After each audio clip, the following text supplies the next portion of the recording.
Bienvenidos a Preguntas y Respuestas con el pastor Carlos Estal. Este es un podcast de Iglesia Vida Cristiana. Puedes participar enviando tus preguntas al correo preguntasbiblicas@vidacristiana.org.gt. Me han hecho una pregunta que se responde muy fácilmente, pero voy a aprovechar esta pregunta para elaborar acerca de la manera como debemos nosotros leer, estudiar nuestra Biblia. La pregunta se basa en Lucas capítulo 12 del verso 16 al verso 21.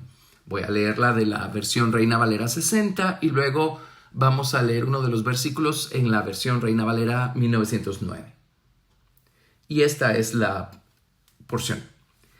También les refirió una parábola, diciendo: la heredad de un hombre rico había producido mucho. Y él pensaba dentro de sí, diciendo: ¿qué haré? Porque no tengo dónde guardar mis frutos. Y dijo: esto haré. Derribaré mis graneros y los edificaré mayores. Y allí guardaré todos mis frutos y mis bienes. Y diré a mi alma: alma, muchos bienes tienes guardados para muchos años. Repósate, come, bebe, regocíjate.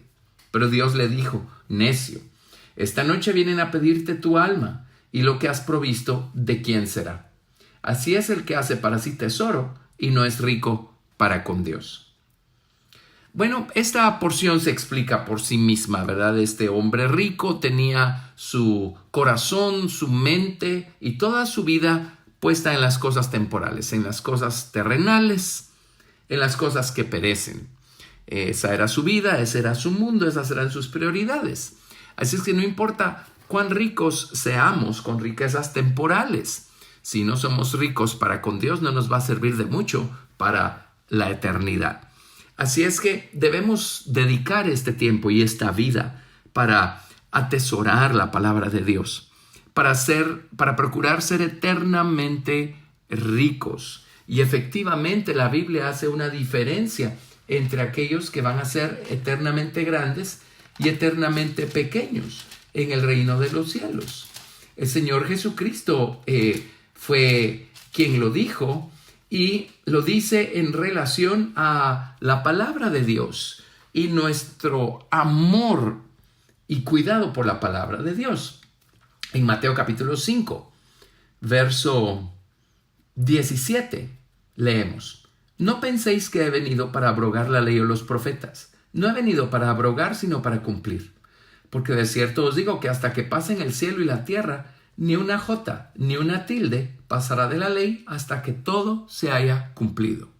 De manera que cualquiera que quebrante uno de estos mandamientos muy pequeños, y así enseña a los hombres, muy pequeño será llamado en el reino de los cielos. Mas cualquiera que los haga y los enseñe, este será llamado grande en el reino de los cielos.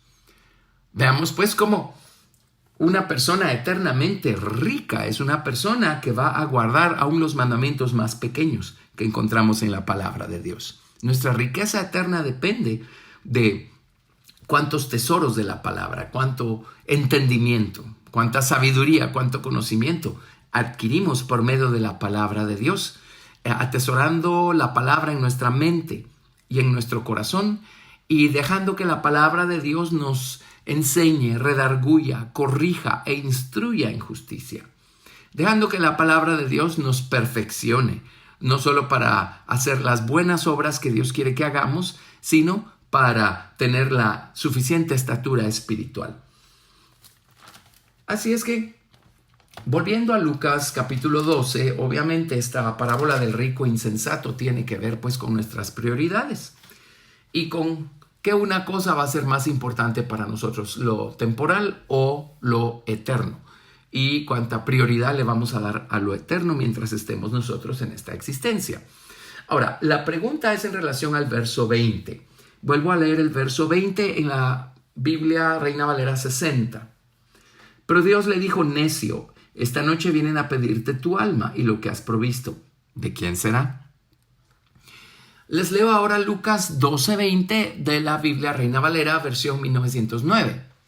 Y díjole Dios: necio, esta noche vuelven a pedir tu alma, y lo que has prevenido, ¿de quién será? La pregunta que me han hecho es la siguiente. ¿Por qué la Biblia dice necio? Esta noche otra vez vienen por tu alma. ¿Por qué otra vez? Bueno, otra vez no está en la palabra de Dios, por supuesto. Otra vez es imposible. Porque Hebreos capítulo 9, verso 27 nos dice, de la manera que está establecido para los hombres que mueran una sola vez y después de esto el juicio. Así es que quien nos ha hecho esta pregunta leyó, esta noche vuelven a pedir tu alma. Y la palabra vuelven no solo significa otra vez, la palabra vuelven significa vienen, tal y como está en la versión 1960. En la Biblia King James dice, esta noche tu alma va a ser pedida, va a ser requerida de ti, vas a tener que entregar tu alma. Así es como lo tradujeron allá. Pero esto obedece a la manera como nosotros leemos nuestra Biblia. Hay varios errores que todos cometemos cuando leemos nuestra Biblia. Uno de estos es interpretar palabras de una manera cuando, de acuerdo con el contexto, la interpretación debe ser otra. Las palabras tienen más de un sentido. Esto en el idioma castellano, no digamos en los idiomas originales de la Biblia.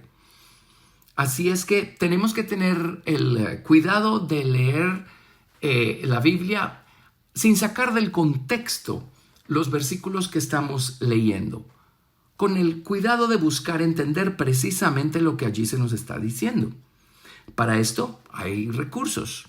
Un estudiante de la Biblia necesita tener a la mano recursos tales como diccionarios, enciclopedias y por supuesto la concordancia.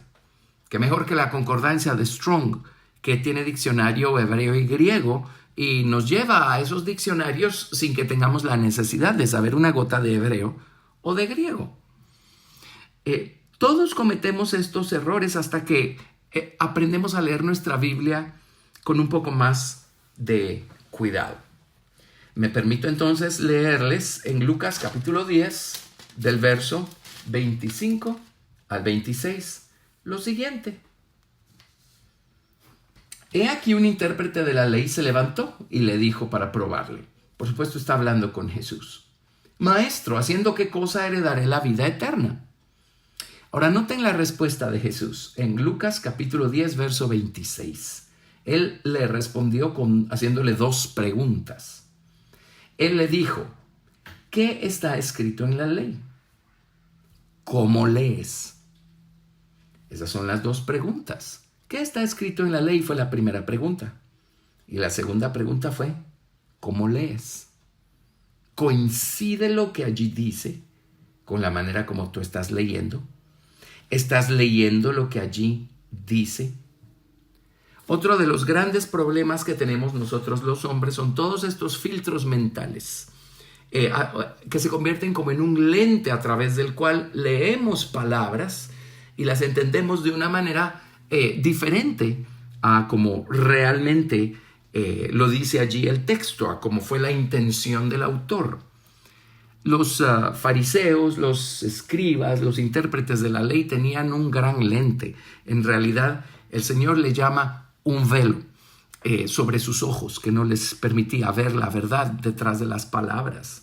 Cuando aparezca Cristo, cuando Cristo sea manifestado a ellos, pues este velo les será quitado.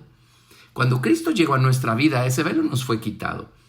Y si antes tratábamos de leer la Biblia, si ustedes como yo, recuerdo en alguna de las tantas clases de literatura en el colegio nos mandaron a leer el Pentateuco. Uno no entiende absolutamente nada de lo que está leyendo. Luego recuerdo, más adelante, cuando obviamente Dios ya me estaba inquietando, me estaba llamando, le pedí a mis padres que me compraran una Biblia y me compraron una.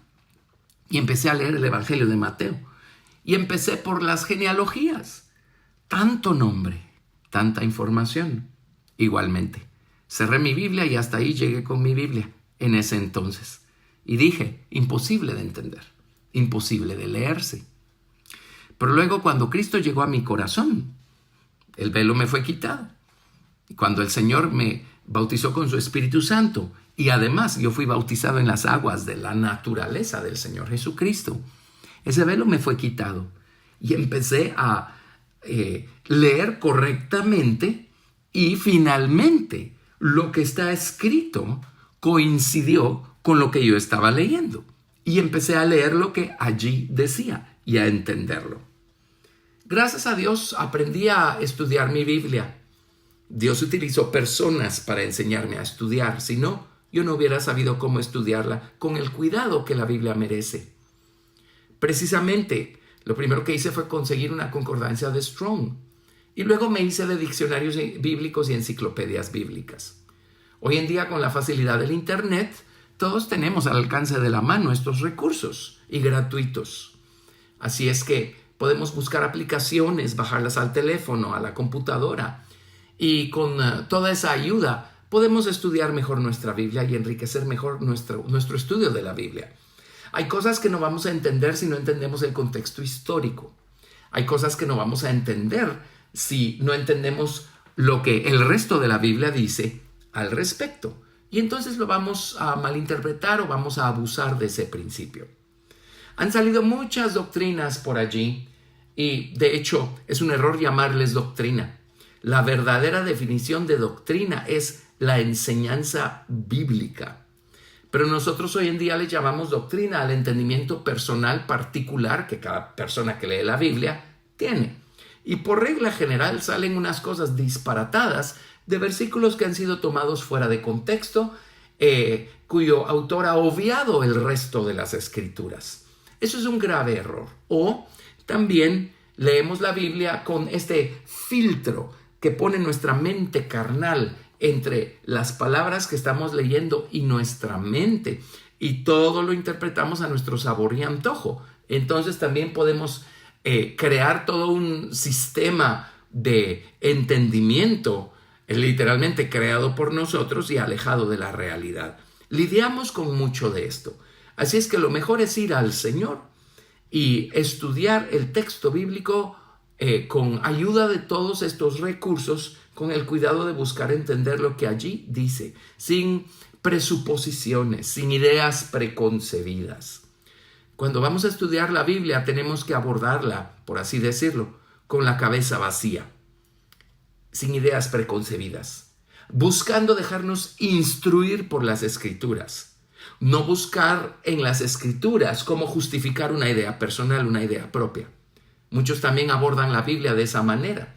Tienen una idea propia y entonces buscan algún versículo. Y por supuesto, como les digo, si sacamos de contexto los versículos, honestamente podemos usar versículos bíblicos para justificar cualquier cosa. Pero ese no es el sentido de la Biblia. Pues no es así como estudiamos nuestros textos de ciencia y de literatura y de matemáticas cuando estuvimos en el colegio. Si hubiéramos estudiado en el colegio como estudiamos nuestra Biblia, jamás nos hubiéramos graduado de primer grado a segundo grado.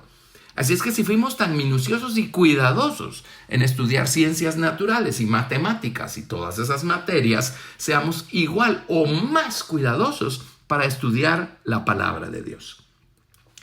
Quiero citarles del Evangelio de Mateo, en el capítulo 12 y en varios capítulos acá de Mateo, la manera como Jesús le respondió una y otra vez a los fariseos. Jesús sabía que los fariseos estaban leyendo las Escrituras por medio de este filtro de su mente carnal y de su orgullo humano. Así es que leían, pero no leían. En el corazón y en la mente de ellos no coincidía lo que estaba escrito con lo que estaban leyendo, como leímos en Lucas 10, ¿verdad? Así es que veamos ejemplos. En Mateo capítulo 12, del 1 al 8, por ejemplo, les leo. En aquel tiempo iba Jesús por los sembrados en un día de reposo, y sus discípulos tuvieron hambre y comenzaron a arrancar espigas y a comer. Viéndolo, los fariseos le dijeron: «He aquí tus discípulos hacen lo que no es lícito hacer en el día de reposo». Y miren la respuesta que les dio Jesús. Pero él les dijo: «¿No habéis leído lo que hizo David cuando él y los que con él estaban tuvieron hambre? Cómo entró en la casa de Dios y comió los panes de la proposición, que no les era lícito comer ni a él ni a los que con él estaban, sino solamente a los sacerdotes. Y les vuelve a decir, ¿o no habéis leído en la ley cómo en el día de reposo los sacerdotes en el templo profanan el día de reposo y son sin culpa? Pues os digo que uno mayor que el templo está aquí. Y si supieseis qué significa, misericordia quiero y no sacrificio, no condenaríais a los inocentes, porque el Hijo del Hombre es Señor del día de reposo. Miren la respuesta que el Señor les dio. Les dijo que no han leído. En otras palabras, tal y como le dijo aquel intérprete de la ley, que está escrito. Ahora, ¿cómo lo estás leyendo?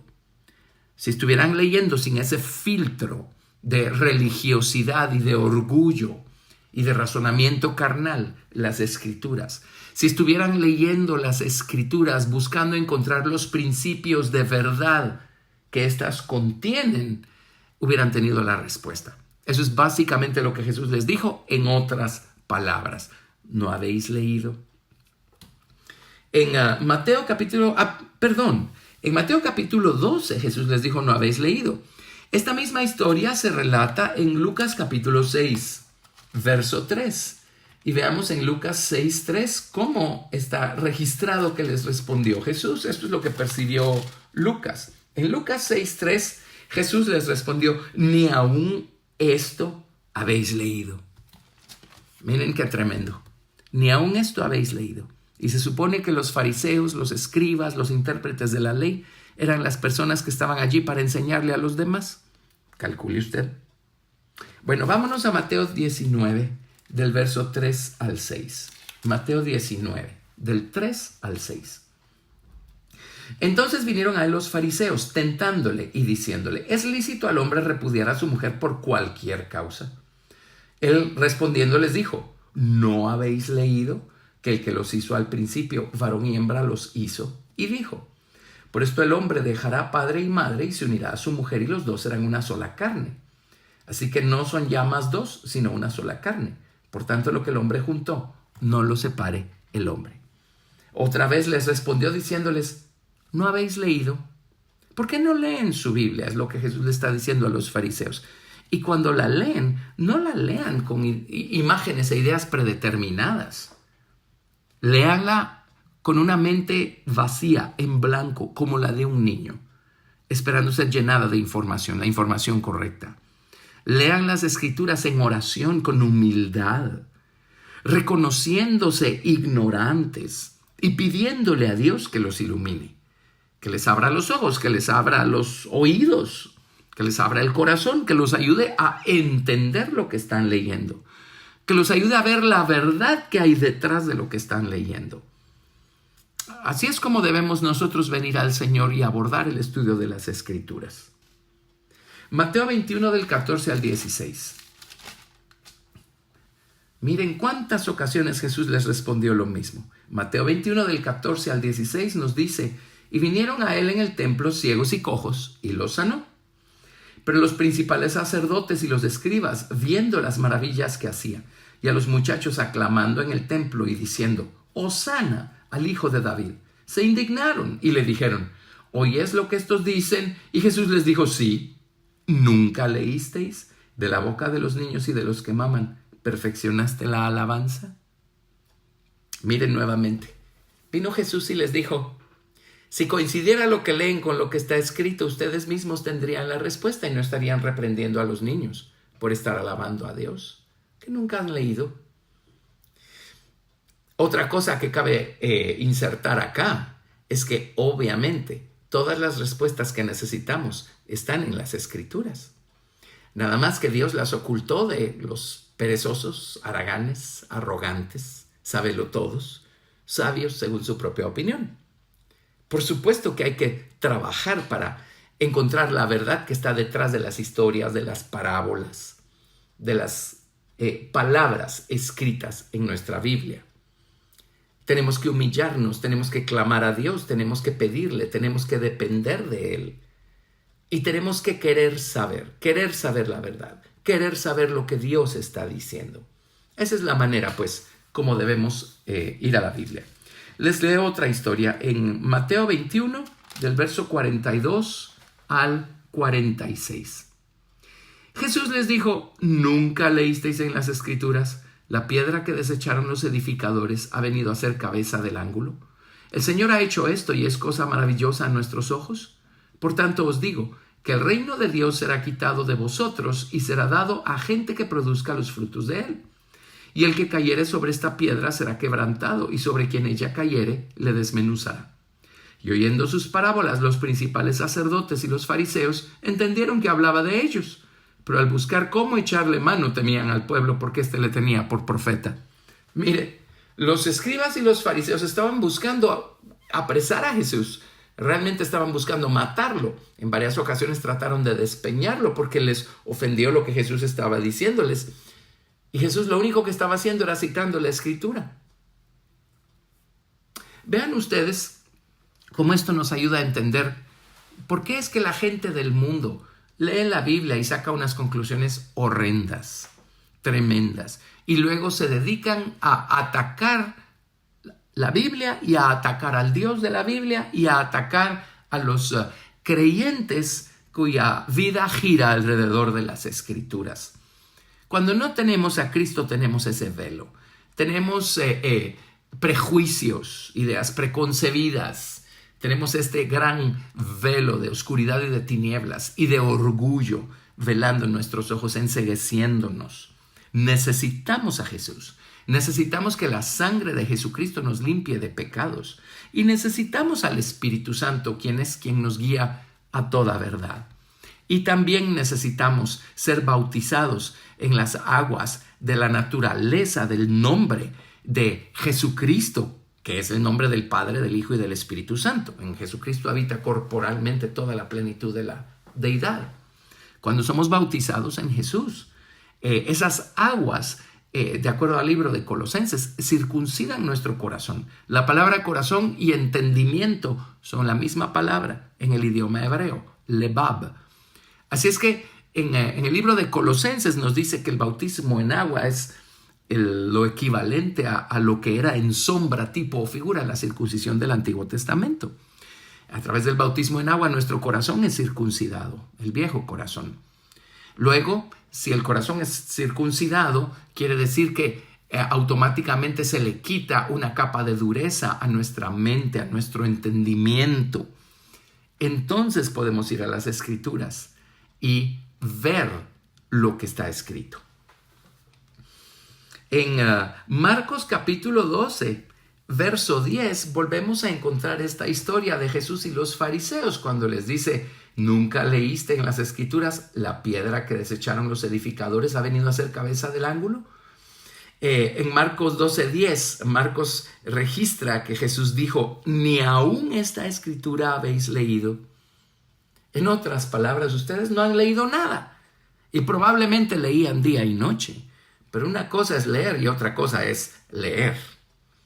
Una cosa es con los ojos únicamente ver palabras o cumplir con una cuota para luego salir y contarle a los demás cuán piadosos somos porque leímos quién sabe cuántos capítulos de la Biblia. Pero otra cosa es leer con el interés de querer saber. Leer con la humildad suficiente para dejarnos instruir por el autor de aquello que estamos leyendo. Una historia más. En Mateo 22, del 23 al 33. Aquel día vinieron a él los saduceos que dicen que no hay resurrección y le preguntaron diciendo: Maestro, Moisés dijo, si alguno muriere sin hijos, su hermano se casará con su mujer y levantará descendencia a su hermano. Hubo pues entre nosotros 7 hermanos. El primero se casó y murió, y no teniendo descendencia dejó su mujer a su hermano. De la misma manera también el segundo y el tercero hasta el séptimo. Y después de todos murió también la mujer. En la resurrección, pues, ¿de cuál de los 7 será ella mujer? Ya que todos la tuvieron. Entonces respondiendo Jesús les dijo: erráis, ignorando las Escrituras y el poder de Dios. Porque en la resurrección ni se casarán ni se darán en casamiento, sino serán como los ángeles de Dios en el cielo. Pero respecto a la resurrección de los muertos, ¿no habéis leído lo que os fue dicho por Dios cuando dijo: yo soy el Dios de Abraham, el Dios de Isaac y el Dios de Jacob? Dios no es Dios de muertos, sino de vivos. Veamos qué tremendo. Les dijo, no habéis leído, pero anteriormente les dijo, erráis ignorando las Escrituras y el poder de Dios, o en otras palabras, los principios, o la manera como Dios opera, la manera como Dios hace las cosas. Erráis. Están leyendo, pero no están leyendo. Este principio lo tuvieron que haber obtenido de las Escrituras, porque en la ley de Moisés precisamente dice que si el hermano mayor muere, el hermano menor que sigue soltero tiene que levantar descendencia a su hermano mayor, eso es de la esposa del hermano mayor. Por supuesto que eso está en las Escrituras. Pero luego, ¿qué están haciendo con lo que leen? ¿Cómo lo están interpretando? ¿Cómo lo están aplicando? Eso es lo más importante. ¿Qué lección personal estamos obteniendo nosotros de aquel un principio? ¿O nos estamos quedando únicamente con la letra muerta, sin vida? Así es como estaban errando los fariseos y toda esta gente, que era la gente dedicada a leer las Escrituras. Pero nosotros también podemos errar si no somos cuidadosos. Así es que les estoy dando principios, puntos acá, llaves, para que sepamos cómo abordar las Escrituras y seamos muy cuidadosos, conscientes y dedicados en hacerlo. En 2 de Timoteo, capítulo 2, Pablo le dijo lo siguiente a Timoteo. 2 de Timoteo, capítulo 2, verso 15. Le dice, procura con diligencia presentarte a Dios aprobado, como obrero que no tiene de qué avergonzarse, que usa bien la palabra de verdad. En la Biblia King James, la expresión procura con diligencia la han traducido estudia. Estudia cómo presentarte a Dios aprobado. La expresión procura con diligencia significa usar velocidad, hacer un esfuerzo, ser diligente, esforzarse, trabajar y, por supuesto, estudiar. Así es que estudia, sé diligente, trabaja, esfuérzate. ¿Para qué cosa? Pablo le dice a Timoteo básicamente, esfuérzate en aprender a administrar la palabra de Dios de la manera correcta, para que el día de mañana Dios no te pida cuentas por haber abusado o mal usado o menospreciado la palabra de Dios. Les vuelvo a leer el versículo 2 de Timoteo 2:15. Procura con diligencia presentarte a Dios aprobado, como obrero que no tiene de qué avergonzarse, que usa bien la palabra de verdad. La expresión usar bien significa hacer un corte recto, disectar, exponer correctamente. Disectar nos recuerda al bisturí que utilizan los médicos para hacer unos cortes precisos. Eso significa usar bien la palabra de verdad, exponerla correctamente, disectarla con precisión. Por supuesto, nosotros no vamos a exponer la palabra de la manera correcta a las demás personas si nosotros no estamos estudiando la palabra de la manera correcta. Por supuesto que estudiar la Biblia requiere de esfuerzo, diligencia, trabajo, estudio. Por supuesto que sí. Y nuevamente, necesitamos enriquecernos con material de referencia, como nuestra concordancia, como diccionarios bíblicos, enciclopedias bíblicas. Además, hay excelentes autores que han escrito excelentes comentarios acerca de las Escrituras. En 2 de Timoteo, capítulo 4, verso 13, Pablo le dice a Timoteo, trae cuando vengas el capote que dejé en Troas en casa de Carpo y los libros, mayormente los pergaminos. Cuando vengas, Timoteo, le dice Pablo, mire, tráeme el manto, lo dejé en casa de Carpo, pero ¿sabes qué? Por encima de todo, si no te cabe todo en tu equipaje, tráeme los libros, mayormente los pergaminos. Bueno, así debiéramos ser nosotros también. A donde vayamos, llevar nuestra Biblia, leerla en los momentos que podamos, aprovechar bien el tiempo y Yo en lo personal ando con mi concordancia de Strong's para todos lados. Gracias a Dios, pues ya la tenemos en nuestros dispositivos electrónicos. Pero créanme, en el pasado yo empacaba mi Biblia y empacaba mi concordancia física. La primera concordancia que tuve, y aún la conservo, es un libro enorme, un libro enormemente grande. Tiene como 2 pulgadas de grosor, 12 pulgadas de alto y unas 8 pulgadas de frente. Y eso se iba en mi maleta cuando yo iba a predicar a algún lado. Luego me conseguí una concordancia más pequeña, más compacta, nada más que la letra era más pequeña. Y finalmente, pues cuando apareció la concordancia electrónica, pues en una tablet o en el teléfono puede uno tenerla, tener acceso a ella y pues no tener que cargar con un bulto tan grande, ¿verdad? Pero Pablo le dice, tráeme los libros, mayormente los pergaminos. Los pergaminos, pues, es la palabra de Dios. Primero que todo, la palabra de Dios. Y luego, los libros. El material de consulta que nos va a ayudar a trazar correctamente la palabra de verdad. Gracias por escuchar Preguntas y Respuestas con el pastor Carlos Estal. Recuerda que puedes participar enviando tus preguntas al correo preguntasbiblicas@vidacristiana.org.gt y quédate atento al siguiente episodio porque tu pregunta puede ser la siguiente a responder.